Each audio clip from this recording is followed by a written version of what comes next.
ପିଲାମାନେ ତମାନେ ଥମ୍ବନେଲ ଦେଖି ଜାଣିପାରୁଥିବ କି ଆଜି ଭିଡିଓରେ ଆମେ ପଲିଟିକାଲ ସାଇନ୍ସ ବା ରାଜନୀତି ବିଜ୍ଞାନ ବହିର ୟୁନିଟ୍ 2 ରୁ କିଛି ଇମ୍ପୋର୍ଟାଣ୍ଟ 2 ମାର୍କିଆ କ୍ୱେଶ୍ଚन ଆଲୋଚନା କରିବା ଯାହା ତମ ବୋର୍ଡ ଏକ୍ଜାମ ପାଇଁ କି ବହୁତ ହେଲ୍ପଫୁଲ ରହିବ। ତମେ ମାନେ ଭାବୁଥିବ କି ଏକ୍ଜାମ ଏତେ କମ ଦିନ ରହିଲା, କେଉଁ ୟୁନିଟ୍ ରୁ ପଢିଲେ ଆମ ପାଇଁ ଭଲ ହେବ, କେଉଁ ୟୁନିଟ୍ ରୁ ପ୍ରଶ୍ନ ଆସିବ।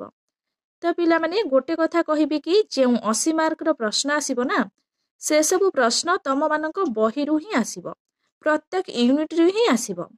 ତ ପ୍ରତ୍ୟେକ ୟୁନିଟ୍ ଆମମାନଙ୍କ ପାଇଁ ବହୁତ ଇମ୍ପୋର୍ଟାଣ୍ଟ। ତ ପିଲାମାନେ ଆମେ ଆଉ ସମୟ ନଷ୍ଟ ନ କରି ଦେଖିବା ପ୍ରଥମ ପ୍ରଶ୍ନ କ'ଣ ଅଛି। ଯେଉଁଗୁଡ଼ିକ ଇମ୍ପୋର୍ଟାଣ୍ଟ ପ୍ରଶ୍ନ, ମୁଁ ସେଇ ପ୍ରଶ୍ନ ଗୁଡ଼ିକ ହିଁ ଏଇ ଭିଡ଼ିଓରେ ଡିସ୍କସନ୍ କରିବି ତମ ସହ।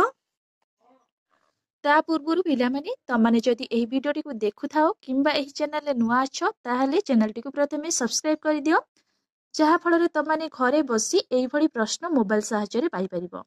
ତ ପିଲାମାନେ ଦେଖିବା ପ୍ରଥମ ପ୍ରଶ୍ନ କ'ଣ ଅଛି। ସଂଘୀୟ ରାଷ୍ଟ୍ରର ଉପାଦାନ ଗୁଡ଼ିକ କ'ଣ? ପିଲାମାନେ ଏହି କ୍ୱେଶ୍ଚନଟି ତମମାନଙ୍କ ପାଇଁ ବହୁତ ଇମ୍ପୋର୍ଟାଣ୍ଟ ଅଛି। ସଂଘୀୟ ରାଷ୍ଟ୍ରର ଉପାଦାନ ଗୁଡ଼ିକ କ'ଣ? ସଂଘୀୟ ରାଷ୍ଟ୍ରର ଉପାଦାନ ଗୁଡ଼ିକ ହେଲା, ଆଇରେ ଲେଖିବ ପିଲାମାନେ ଲିଖିତ ଓ ଅନମନୀୟ ସମ୍ବିଧାନ। ଟୁଆଇରେ ଲେଖିବ କେନ୍ଦ୍ର ଓ ରାଜ୍ୟ ସ୍ତରରେ ଦୁଇଟି ସରକାର ଓ ସେମାନଙ୍କ ମଧ୍ୟରେ ସମ୍ବିଧାନ ଦ୍ୱାରା କ୍ଷମତାର ବଣ୍ଟନ। ଥ୍ରୀଆଇରେ ଲେଖିବ ଦ୍ୱିସଦନୀୟତା ଓ ଆଇଭିରେ ନିରପେକ୍ଷ ନ୍ୟାୟାଳୟ ଇତ୍ୟାଦି। ପିଲାମାନେ ମନେ ରଖିବ ସଂଘୀୟ ରାଷ୍ଟ୍ରର ଉପାଦାନ ଗୁଡ଼ିକ ହେଲା ଲିଖିତ ଓ ଅନମନୀୟ ସମ୍ବିଧାନ, କେନ୍ଦ୍ର ଓ ରାଜ୍ୟ ସ୍ତରରେ ଦୁଇଟି ସରକାର ଓ ସେମାନଙ୍କ ମଧ୍ୟରେ ସମ୍ବିଧାନ ଦ୍ୱାରା କ୍ଷମତାର ବଣ୍ଟନ, ଦ୍ୱିସଦନୀୟତା, ନିରପେକ୍ଷ ନ୍ୟାୟାଳୟ ଇତ୍ୟାଦି। ତ ପିଲାମାନେ ବହୁତ ଇମ୍ପୋର୍ଟାଣ୍ଟ ଅଛି ଏ କ୍ୱେଶ୍ଚନଟି, ତମମାନଙ୍କ ପାଇଁ ମନେ ରଖିବ। ନେକ୍ସଟ କ୍ୱେଶ୍ଚନ ପିଲାମାନେ, ପଞ୍ଚାୟତି ରାଜ ବ୍ୟବସ୍ଥା ପ୍ରଚଳନ ପୂର୍ବରୁ ଭାରତରେ କେଉଁ ଦୁଇଟି ଗୋଷ୍ଠୀ ଉନ୍ନୟନ ଯୋଜନା ପ୍ରଣୀତ ହୋଇଥିଲା? ଏହାର ଉତ୍ତର କ'ଣ ଲେଖିବ? ପଞ୍ଚାୟତି ରାଜ ବ୍ୟବସ୍ଥା ପ୍ରଚଳନ ପୂର୍ବରୁ ଭାରତରେ 1952 ମସିହାର ଗୋଷ୍ଠୀ ଉନ୍ନୟନ କାର୍ଯ୍ୟକ୍ରମ ଓ 1953 ମସିହାର ଜାତୀୟ ସମ୍ପ୍ରସାରଣ ସେବା ଯୋଜନା ଦେଶର ଗ୍ରାମାଞ୍ଚଳର ଉନ୍ନତି ଓ ବିକାଶ ସକାଶେ ପ୍ରଣୀତ ହୋଇଥିଲା। ପିଲାମାନେ ମନେ ରଖିବ ପଞ୍ଚାୟତି ରାଜ ବ୍ୟବସ୍ଥା ପ୍ରଚଳନ ପୂର୍ବରୁ ଭାରତରେ 1952 ମସିହାରେ ଗୋଷ୍ଠୀ ଉନ୍ନୟନ କାର୍ଯ୍ୟକ୍ରମ ଓ 1953 ମସିହାରେ ଜାତୀୟ ସମ୍ପ୍ରସାରଣ ସେବା ଯୋଜନା ଦେଶର ଗ୍ରାମାଞ୍ଚଳର ଉନ୍ନତି ଓ ବିକାଶ ସକାଶେ ପ୍ରଣୀତ ହୋଇଥିଲା। ନେକ୍ସଟ କ୍ୱେଶ୍ଚନ ଦେଖିବା, ଭାରତୀୟ ସମ୍ବିଧାନର କେଉଁ ଖଣ୍ଡ ଏବଂ କେଉଁ ଧାରାରେ ଗ୍ରାମ ପଞ୍ଚାୟତ ପ୍ରତିଷ୍ଠା କରିବା ସମ୍ପର୍କରେ ସୂଚନା ମିଳେ? ପିଲାମାନେ କ'ଣ ଲେଖିବ ନା, ଭାରତୀୟ ସମ୍ବିଧାନର 4ର୍ଥ ଖଣ୍ଡରେ ରାଷ୍ଟ୍ର ନିର୍ଦ୍ଦେଶମୂଳକ ନୀତି ସମୂହ ବର୍ଣ୍ଣନା କରାଯାଇଛି। ଏହାର 40 ଧାରାରେ ଗ୍ରାମ ପଞ୍ଚାୟତ ପ୍ରତିଷ୍ଠା ସମ୍ପର୍କରେ ସୂଚନା ମିଳେ। ପିଲାମାନେ ମନେ ରଖିବ ଭାରତୀୟ ସମ୍ବିଧାନର 4ର୍ଥ ଖଣ୍ଡରେ ରାଷ୍ଟ୍ର ନିର୍ଦ୍ଦେଶମୂଳକ ନୀତି ସମୂହ ବର୍ଣ୍ଣନା କରାଯାଇଛି। ଏହାର 40 ଧାରାରେ ଗ୍ରାମ ପଞ୍ଚାୟତ ପ୍ରତିଷ୍ଠା ସମ୍ପର୍କରେ ସୂଚନା ମିଳେ। ନେକ୍ସଟ କ୍ୱେଶ୍ଚନ ଦେଖିବା ପିଲାମାନେ, ପଞ୍ଚାୟତ ସମିତିର ମୁଖ୍ୟ ଓ ଏହାର କାର୍ଯ୍ୟନିର୍ବାହୀ ଅଧିକାରୀ କିଏ? ପିଲାମାନେ ମନେ ରଖିବ ଏହି କ୍ୱେଶ୍ଚନଟି ବହୁତ ଇମ୍ପୋର୍ଟାଣ୍ଟ ତମମାନଙ୍କ ପାଇଁ। ଚେୟାରମ୍ୟାନ ପଞ୍ଚାୟତ ସମିତିର ମୁଖ୍ୟ ଅଟନ୍ତି। ପିଲାମାନେ ମନେ ରଖିବ ଚେୟାରମ୍ୟାନ ପଞ୍ଚାୟତ ସମିତିର ମୁଖ୍ୟ ଅଟନ୍ତି। ଗୋଷ୍ଠୀ ଉନ୍ନୟନ ଅଧିକାରୀ ଏହାର କାର୍ଯ୍ୟନିର୍ବାହୀ ଅଧିକାରୀ ଅଟନ୍ତି। ପିଲାମାନେ ମନେ ରଖିବ ବହୁତ ଇମ୍ପୋର୍ଟାଣ୍ଟ ଅଛି, ଚେୟାରମ୍ୟାନ ପଞ୍ଚାୟତ ସମିତିର ମୁଖ୍ୟ ଅଟନ୍ତି। ଗୋଷ୍ଠୀ ଉନ୍ନୟନ ଅଧିକାରୀ ଏହାର କାର୍ଯ୍ୟନିର୍ବାହୀ ଅଧିକାରୀ ଅଟନ୍ତି। ନେକ୍ସଟ କ୍ୱେଶ୍ଚନ ଦେଖିବା, ସରପଞ୍ଚ କିପରି ନିର୍ବାଚିତ ହୁଅନ୍ତି? ତାଙ୍କୁ କିପରି ପଦଚ୍ୟୁତ କରାଯାଏ? ପିଲାମାନେ ମନେ ରଖିବ ସରପଞ୍ଚ ଗ୍ରାମ ପଞ୍ଚାୟତର ସାବାଳକ ଭୋଟଦାତା ମାନଙ୍କ ଦ୍ୱାରା ପ୍ରତ୍ୟକ୍ଷ ଭାବେ ନିର୍ବାଚିତ ହୁଅନ୍ତି।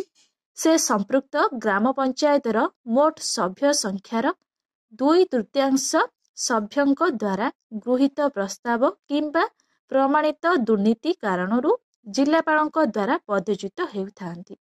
ପିଲାମାନେ ମନେ ରଖିବ ସରପଞ୍ଚ ଗ୍ରାମ ପଞ୍ଚାୟତର ସାବାଳକ ଭୋଟଦାତା ମାନଙ୍କ ଦ୍ୱାରା ପ୍ରତ୍ୟକ୍ଷ ଭାବେ ନିର୍ବାଚିତ ହୁଅନ୍ତି।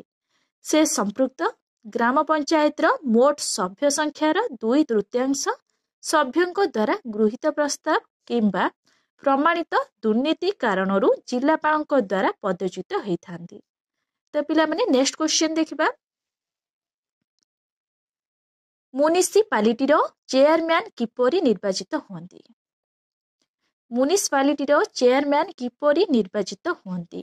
मन रखिबो ओडिशार 1946 मसीहार संशोधित पौर निर्वाचन नियम अनुଯାयी पौरसभार चेयरमैन निर्वाचित काउंसिलर मानकु नेई गठित निर्वाचक मंडली द्वारा परोक्ष निर्वाचन पद्धति रे निर्वाचित होइथांती। संप्रति म्युनिसिपालिटीर चेयरमैन म्युनिसिपालिटीर जनसाधारण द्वारा प्रत्यक्ष रूपे निर्वाचित हेउछंती। तो पिला माने मन रखिबो म्युनिसिपालिटीर चेयरमैन किपरि निर्वाचित हुअन्ती ना संप्रति म्युनिसिपालिटीर चेयरमैन म्युनिसिपालिटीर जनसाधारण द्वारा प्रत्यक्ष रूपे निर्वाचित हेउछंती। नेक्स्ट क्वेश्चन देखिबा। पंचायत समितिर अध्यक्ष किपरि निर्वाचित हुअन्ती? पिला माने बहुत भलो प्रश्नटी अछि। पंचायत समितिर अध्यक्ष किपरि निर्वाचित हुअन्ती?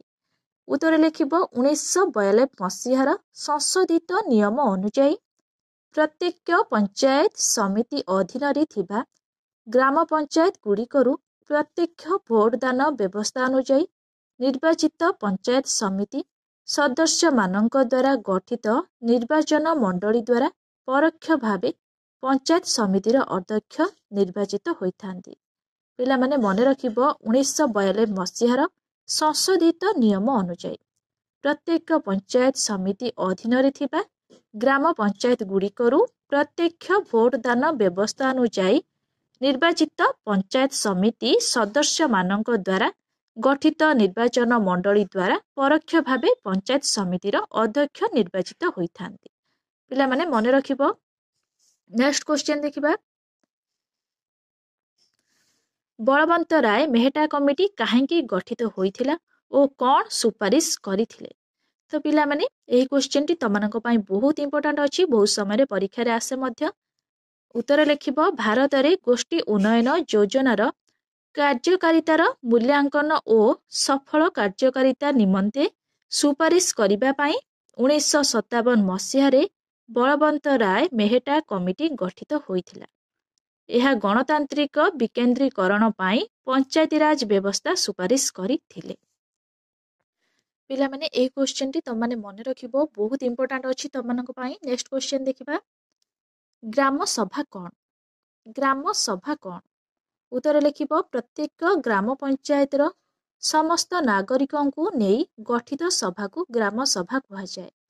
सरपंचक अध्यक्षतारे अनुष्ठित एही सभा ग्राम पंचायतर समस्त उन्नतिमूलक कार्य को अनुमोदन करिथाए। पिला माने मने रखिबो प्रत्येक ग्राम पंचायतर समस्त नागरिकंकु नेई गठित सभा को ग्राम सभा कहा जाए।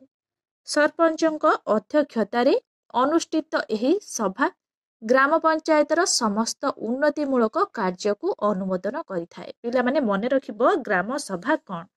नेक्स्ट क्वेश्चन देखिबा। जुग्म तालिका कहिले कोन बुझ? पिला माने एही क्वेश्चन टी बहुत समय रे परीक्षा रे आसे मध्य।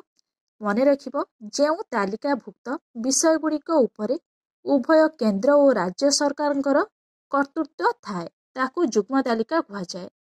उदाहरण स्वरूप विवाह विच्छेद, संवाद पत्र, श्रमिक कल्याण इत्यादि।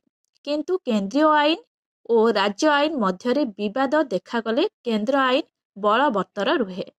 पिला माने मने रखिबो जुग्म तालिका कहिले कोन बुझ ना जेउ तालिकाभुक्त विषय गुड़िक उपरे उभय केंद्र और राज्य सरकारंकर कर्तृत्व थाए ताकू जुग्म तालिका कहा जाए। उदाहरण स्वरूप विवाह और विच्छेद, संवादपत्र, श्रमिक कल्याण इत्यादि। किंतु केंद्रीय आईन और राज्य आईन मध्य विवाद देखागले केंद्र आईन बलवत्तर रुहे। Next question. अवशिष्ट क्षमता बा रेसिड्यूरी पावर कोन? पिला माने अवशिष्ट क्षमता कोन? केंद्र और राज्य मध्य क्षमता बंटन क्षेत्र रे जेउ विषय गुड़िक केंद्र तालिका, राज्य तालिका और जुग्म तालिका रे स्थान पाई न थाए सेगुड़ी को अवशिष्ट क्षमता कहा जाए। यह संविधान 248 धारा रे वर्णित होई केन्द्र हाथ में न्यस्त होइछि। पिला माने मने रखिबो अवशिष्ट क्षमता कौन बा अवशिष्ट क्षमता कहले कौन बुझ केन्द्र और राज्य मध्य क्षमता बंटन क्षेत्र में जो विषय गुड़िक केन्द्र तालिका राज्य तालिका और जुग्म तालिका रे स्थान पाई न थाए सेगुड़ी अवशिष्ट क्षमता कहुए। यह संविधान 248 धारा रे बनित होई केन्द्र हाथ में न्यस्त होइछि। पिला माने मने रखिबो अवशिष्ट क्षमता कौन। नेक्स्ट क्वेश्चन देखिबा केन्द्र तालिका कौन। पिला माने एही क्वेश्चन टी बहुत समय परीक्षा आसे। ए क्वेश्चन टी मध्य तमनक पई बहुत इंपोर्टेंट अछि। केन्द्र और राज्य व्यवस्थापिका मध्य आईन प्रणयन क्षमता विभाजन संक्रांतीय 3 गोटी तालिका मध्यरु केन्द्र तालिका अन्यतम। एही तालिकाभुक्त 99 गोटी विषय उपरे आईन प्रणयनर एकक क्षमता केंद्रीय संसद उपरे न्यस्त होइछि। मुद्रा व्यवस्था वैदेशिक व्यापार प्रतिरक्षा डाक और तार आदि एही तालिकाभुक्त विषय अटे जेउथिरे देश सारा एक प्रकार आईन प्रणयनर आवश्यकता रही। पिला माने केन्द्र तालिका कौन बा केन्द्र तालिका कहले आमे कौन बुझो ना केन्द्र और राज्य व्यवस्थापिका मध्य आईन प्रणयन क्षमता विभाजन संक्रांतीय 3 गोटी तालिका मध्यरु केन्द्र तालिका अन्यतम। एही तालिकाभुक्त 99 गोटी विषय उपरे आईन प्रणयनर एकक क्षमता केंद्रीय संसद उपरे न्यस्त होइछि। मुद्रा व्यवस्था वैदेशिक व्यापार प्रतिरक्षा डाक और तार आदि एही तालिकाभुक्त विषय अटे जेउथिरे देश सारा एक प्रकार आईन प्रणयनर आवश्यकता रही। पिला माने मने रखिबो केंद्र तालिका कौन। नेक्स्ट क्वेश्चन राज्य तालिका कौन।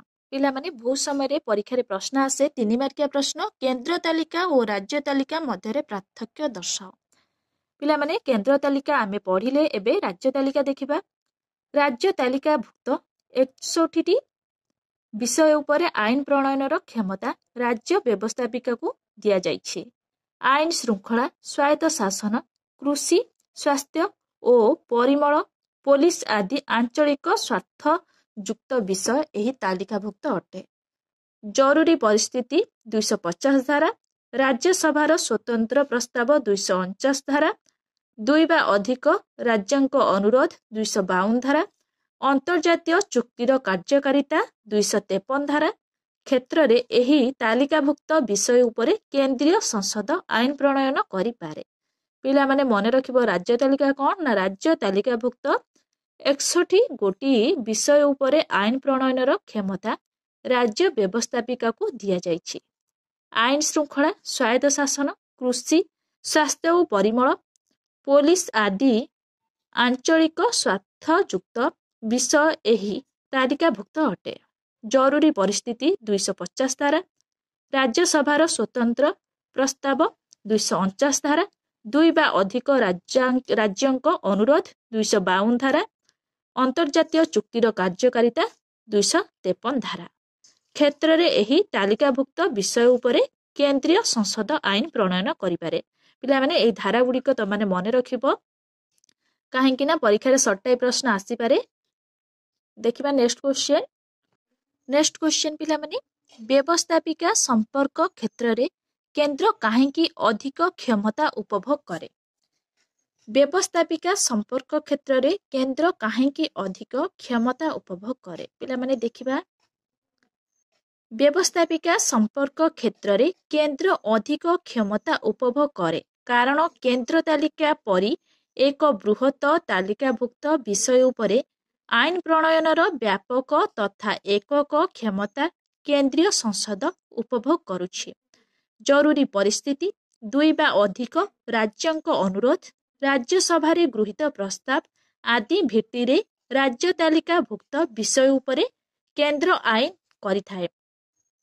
पुनश्च युग्म तालिकाभुक्त विषय उपरे प्रणीत केंद्र आईन और राज्य आईन मध्य विवाद देखागले केंद्र आईन बलवत्तर रुहे। पिला माने मने रखिबो व्यवस्थापिका संपर्क क्षेत्र रे केंद्र काहेकि अधिक क्षमता उपभोग करे। 3 मार्किया प्रश्न भी पिला माने आसी पारे। पिला माने तम माने थरे पढ़िले मने रहिबो नाही तो सेथि पई बारंबार पढ़ी की मने रखिबा पई पड़िबो। देखिबा पिला माने नेक्स्ट क्वेश्चन नेक्स्ट क्वेश्चन राज्य तालिकार जेकोसी 5 गोटी विषय उल्लेख कर ओ एहा उपरि साधारणतः किए आईन प्रणयन करिपारे। पिला माने बहुत इंपोर्टेंट अछि मन रखिबो राज्य तालिकार जेकोसी 5 गोटी विषय यथा साधारणतः स्वास्थ्य और चिकित्सा आभ्यंतरीण श्रृंखला कृषि शिल्प एवं स्थानीय स्वायत्त शासन व्यवस्था इत्यादि राज्य तालिकार 5 गोटी विषय अटे। एहा उपरे प्रायतः राज्य व्यवस्थापक सभा आईन प्रणयन करे। पिला माने मन रखिबो राज्य तालिकार जेकोसी 5 गोटी विषय कौन ना साधारणतः स्वास्थ्य और चिकित्सा आभ्यंतरीण श्रृंखला कृषि शिल्प एवं स्थानीय स्वायत्त शासन व्यवस्था इत्यादि राज्य तालिकार 5 गोटी विषय अटे। यह उपरे प्रायतः राज्य व्यवस्थापक सभा आईन प्रणयन करे। नेक्स्ट क्वेश्चन पिला माने पल्ली सभा कौन। पिला माने एही क्वेश्चन टी बहुत समय परीक्षा आसे बहुत इंपोर्टेंट अछि मन रखिबो ग्राम पंचायत आईन अनुसार प्रत्येक राजस्व ग्रामर साबालक बा नागरिक मानंकु नै गठित सभा को पल्ली सभा कहा जाए। ग्रामर वरिष्ठ वार्ड सभ्यंक अध्यक्षतार एही सभा प्रति वर्ष फेब्रुआरी मास प्रथम सप्ताह रे बसी थाए। पिला माने मन रखिबो पल्ली सभा कौन। ग्राम पंचायत आईन अनुसार प्रत्येक राजस्व ग्रामर साबालक बा नागरिक मानंकु नै गठित सभा को पल्ली सभा कहा जाए। पिला माने प्रथमे मन रखिबो पल्ली सभा काहाकू कहा जाए। ग्रामर वरिष्ठ वार्ड सभ्यंक अध्यक्षतार एही सभा प्रति वर्ष फेब्रुआरी मास प्रथम सप्ताह रे बसी थाए। नेक्स्ट क्वेश्चन केंद्र शासित अंचल कौन। केंद्र शासित अंचल कौन पिला माने ना गोटे निर्दिष्ट अंचल भारतर केंद्र सरकारंकर प्रत्यक्ष नियंत्रण और परिचालन रे रहिले ताहाकू केंद्र शासित अंचल कहा जाए। कौनसी अंचल को स्वतंत्र सुविधा प्रदान लक्ष्य रे यह करा जाई थाए। भारत रे 7 गोटी केंद्र शासित अंचल अछि। पिला माने सटाई प्रश्न आसी पारे भारत रे डैश गोटी केंद्र शासित अंचल अछि। मन रखिबो भारत रे 7 गोटी केंद्र शासित अंचल अछि। पिला माने मन रखिबो केंद्र शासित अंचल कौन। गोटे निर्दिष्ट अंचल भारतर केंद्र सरकारंकर प्रत्यक्ष नियंत्रण और परिचालन रे रहिले ताहाकू केंद्र शासित अंचल कहा जाए। कौनसी अंचल को स्वतंत्र सुविधा प्रदान लक्ष्य रे यह करा जाई थाए। भारत रे 7 गोटी केंद्र शासित अंचल रहिछि। नेक्स्ट क्वेश्चन जुग्म तालिका रे थिबा 5टी विषय लेख एहा उपरे किए आईन प्रणयन करे। पिला माने मने रखिबो जुग्म तालिका रे थिबा 5टी विषय कौन ना विवाह और छाड़पत्र जंगल माप और ओजन औषध अर्थनैतिक और सामाजिक योजना विषय गुड़िक जुग्म तालिका रे उल्लेख अछि। यह उपरे उभय केंद्रीय संसद और राज्य व्यवस्थापिका सभा आईन प्रणयन करे। उभय आईन परस्पर विरोधी हेले केंद्रीय आईन बलवत्तर रहे। पिला माने मने रखिबो जुग्म तालिका रे थिबा 5 गोटी विषय एहा परे किए आईन प्रणयन करे ना एहा परे किए पिला माने आईन प्रणयन करे ना एहा उपरे उभय केंद्रीय संसद और राज्य व्यवस्थापिका सभा आईन प्रणयन करे। पिला माने मने रखिबो बहुत इंपोर्टेंट अछि तमनक पई। नेक्स्ट क्वेश्चन केंद्रीय तालिका रे केते गोटी विषय अछि एहा उपरे किए आईन प्रणयन करे। पिला माने मने रखिबो केंद्र तालिका रे 99 गोटी विषय अछि।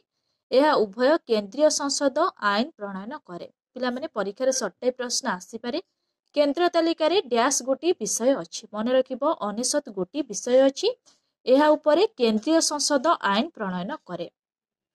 पिला माने नेक्स्ट वीडियो रे आमे पॉलिटिकल साइंस बा राजनीति विज्ञान रो 3 मार्किया प्रश्न आमे आलोचना करिबा।